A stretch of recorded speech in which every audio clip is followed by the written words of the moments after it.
Avec une zone économique exclusive de plus de 10 millions de kilomètres carrés, la France possède le deuxième espace maritime le plus vaste du monde, juste derrière les États-Unis.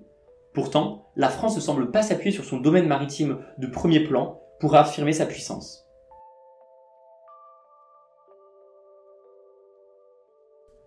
Si les 5000 km de littoral de la France métropolitaine occupent une place majeure dans l'économie maritime française, ce qu'on appelle l'économie bleue, notamment grâce au tourisme ou aux activités portuaires, la proximité des pays voisins, principalement en Méditerranée et dans la mer du Nord, fait que la ZEE métropolitaine est très limitée. Elle ne représente en effet que 3% de la zone économique exclusive française totale. Si la majeure partie de la ZEE française ne se trouve pas en métropole, c'est donc du côté des territoires français ultramarins qu'il faut la chercher. La France dispose d'un territoire ultramarin extrêmement vaste. Elle est en effet présente sur tous les océans. Dans l'océan Pacifique, la Polynésie française offre à la France quasiment la moitié de sa ZEE. La France est également présente dans cet océan avec la Nouvelle-Calédonie, Wallis et Futuna et les îles Clipperton. La présence française est également importante dans l'océan Indien avec Mayotte, La Réunion et les terres australes et antarctiques françaises. La France est enfin présente dans l'océan Atlantique avec Saint-Pierre-et-Miquelon, la Guyane et ses territoires situés dans la mer des Caraïbes, à savoir la Martinique, la Guadeloupe, Saint-Martin et Saint-Barthélemy. Dans le processus de mondialisation, les enjeux liés à l'espace maritime sont extrêmement importants. Tant dans le domaine du transport que de l'énergie, la France dispose donc avec son espace maritime extrêmement développé d'opportunités importantes. Les fonds marins ont une importance stratégique particulière en matière de ressources naturelles.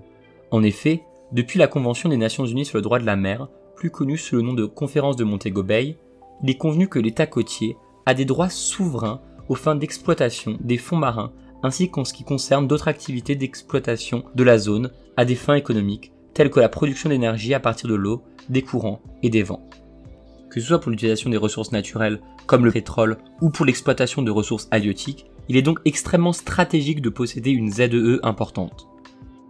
Le développement de l'exploitation de nouvelles sources d'énergie renouvelables, comme la force des marées ou des courants marins, pourrait de plus fournir une énergie bon marché à la France, à condition d'être utilisée.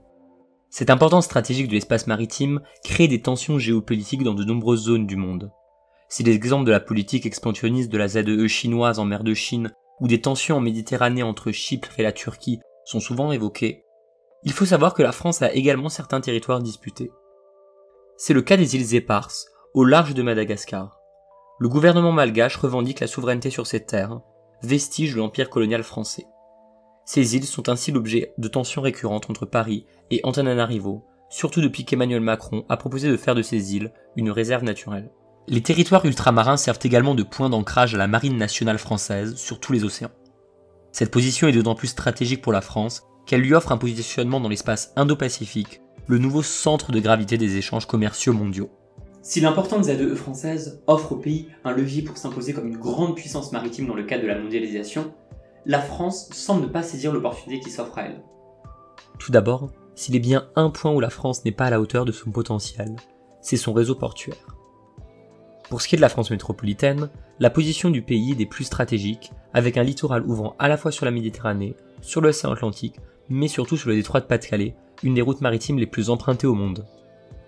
La France a ainsi le potentiel pour avoir des ports compétitifs à l'échelle mondiale. Pourtant, il n'en est rien.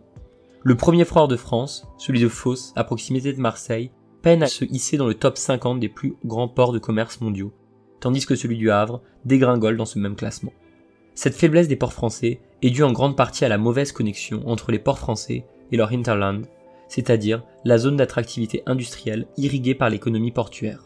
Pour les territoires ultramarins, le problème est celui de leur localisation. En dehors des routes maritimes principales, il est très difficile d'attirer les navires de taille importante qui privilégient les ports situés sur les grandes voies maritimes. De plus, posséder un important espace maritime demande à pouvoir le protéger, ce qui nécessite une flotte militaire de premier rang. La France possède certes une marine militaire encore importante, et fait notamment partie du club très fermé des pays disposant d'un porte-avions, mais le développement actuel intensif des marines de certains pays comme l'Inde ou la Chine est en train de chambouler le classement des plus grandes puissances maritimes. La flotte française est de plus vieillissante. Le Charles de Gaulle, symbole de la marine nationale, doit être remplacé dans un futur proche, mais le chantier de son remplaçant n'a toujours pas commencé. Enfin, en guise de conclusion, il est important de nuancer ce qui a pu être dit dans la dernière partie de cette vidéo. En effet, la France reste tout de même une puissance qui pèse dans les questions liées à la mer, notamment grâce à ses FTN, très actifs dans l'économie bleue. Dans le domaine du transport maritime, le géant français CMA-CGM fait partie des leaders mondiaux, tandis que pour la construction navale, les chantiers de Saint-Nazaire font figure de leader dans le civil, quand le groupe européen Naval Group est l'un des plus gros constructeurs de marine militaire.